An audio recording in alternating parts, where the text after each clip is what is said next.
Hello everyone, class 8 maths zone exercise 3.2 question number 1 दिया गया है। Which of the following numbers are not perfect square.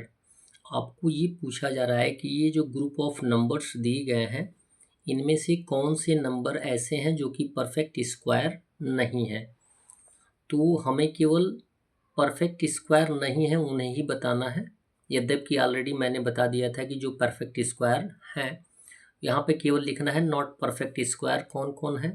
3161, 5780 यानी 3161, फिर 5780 and 21572, ये तीन ऐसे नंबर हैं जो कि परफेक्ट स्क्वायर नहीं है।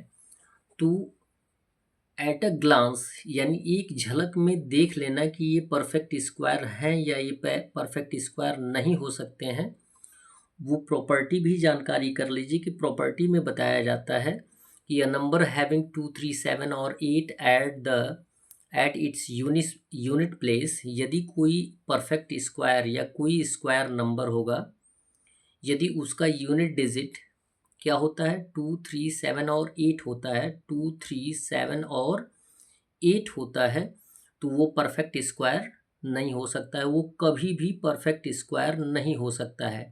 एक और टर्म बताया जाता है कि अ नंबर हैविंग 2, 3, 7 और 8 at its unit place is never a perfect square and odd times of zeros at the last of a given number. एक टर्म और बताया जाता है कि यदि किसी गिवन नंबर के लास्ट में ऑड टाइम्स जीरोज अगर लिखे जाते हैं तो वो भी परफेक्ट स्क्वायर नहीं हो सकता है। ऑड टाइम्स जीरोज का means single time zero, triple time zero, 5 times zero, 7 times zero, यानी ऑड टाइम्स। यदि इवन टाइम्स ज़ीरोज आएंगे यानी 2 टाइम्स, 4, 6 टाइम्स, 8 टाइम्स, तो वो परफेक्ट स्क्वायर हो सकते हैं। ये कंडीशन आपको याद रखना है कि यदि किसी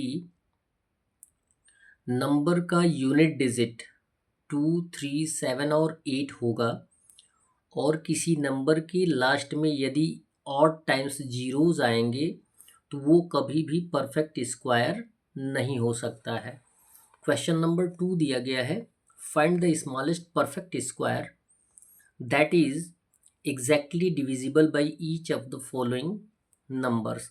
आपको फाइंड आउट करना है कि smallest perfect square find out करना है जो कि ये बताए कि दिए गए नंबरों से कंप्लीटली डिविजिबल है। बात समझिएगा कि यदि कोई smallest perfect square find out करना है कि वह 8, 15 और 20 से डिविजिबल हो, तो एट फर्स्ट आप क्या करेंगे, इन तीनों नंबरों का एलसीएम फाइंड आउट करेंगे। एलसीएम फाइंड आउट करेंगे 8, 15, 20 का, तो एलसीएम आएगा 120। क्लियर है। और 120 के फैक्टराइजेशन, जबकि यहाँ पे एलसीएम की बात नहीं की गई है, आपसे पूछा गया है परफेक्ट स्क्वायर। परफेक्ट स्क्वायर पूछा गया है तो एट फर्स्ट हम क्या करेंगे, एलसीएम फाइंड आउट करेंगे। एलसीएम कितना आएगा 120, 120 को फैक्टराइज करेंगे। 120 को फैक्टराइज करेंगे तो हमारे पास प्राइम फैक्टर्स आएंगे 2 into 2 into 2 into 3 into 5। Clear है।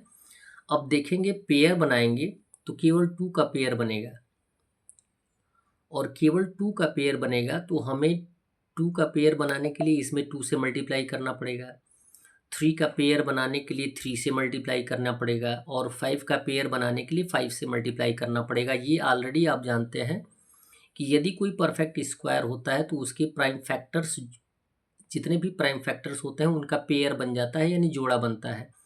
यदि पेयर नहीं बनेगा तो जो भी नंबर आएगा मल्टीप्लाई करने पर जो भी प्रोडक्ट आएगा वो परफेक्ट स्क्वायर नहीं होगा। तो for the perfect square we paired the factors. हम क्या करते हैं, परफेक्ट स्क्वायर के लिए जितने भी प्राइम फैक्टर्स होते हैं उनका पेयर बनाते हैं। तो इसका पेयर ऑलरेडी बना है, 2 इंटू 2 लिख लेंगे। फिर 2 का पेयर बनाएंगे तो 2 इंटू 2 लिख लेंगे। 3 का पेयर बनाएंगे तो 3 इंटू 3, और 5 का पेयर बनाएंगे तो 5 इंटू 5 मल्टीप्लाई कर देंगे तो आंसर आ जाएगा 3600। यानी 3600 वह परफेक्ट स्क्वायर है जो कि 8, 15 और 20 से कंप्लीटली डिवाइड हो जाएगा, डिविजिबल होगा। तो आंसर लिख देंगे hence the smallest square number that is exactly divisible by each 8, 15 and 20। यहाँ पे हमने फैक्टराइज भी किया है। नेक्स्ट टर्म दिया जा रहा है बी। अब बोला ये गया है कि वो छोटी से छोटी परफेक्ट स्क्वायर संख्या ज्ञात करिए जो 8, 9, 10 से कंप्लीटली डिवाइड हो जाए। तो एट फर्स्ट हम क्या करेंगे, 8, 9, 10 का एलसीएम फाइंड आउट करेंगे। तो लिखेंगे एलसीएम ऑफ 8, 9 एंड 10 इक्वल हो जाएगा 360। अब 360 के प्राइम फैक्टर्स फाइंड आउट करेंगे। 360 के प्राइम फैक्टर्स फाइंड आउट करने के बाद हमें दिखाई देगा कि 2 का पेयर बन गया है, 3 का पेयर बन गया है। 2 का पेयर नहीं बनेगा और 2 का पेयर नहीं है, 5 अनपेयर्ड है। क्लियर है। तो परफेक्ट स्क्वायर फाइंड आउट करने के लिए क्या करेंगे, जिनका जिनका पेयर नहीं बना है, जिन प्राइम नंबर्स का, उनमें हम मल्टीप्लाई करेंगे। तो यहाँ पे 2 ऑलरेडी, जबकि हमें क्या फाइंड आउट करना है, परफेक्ट स्क्वायर फाइंड आउट करना है। तो पेयर है 2 इंटू 2 ऑलरेडी लिख लेंगे।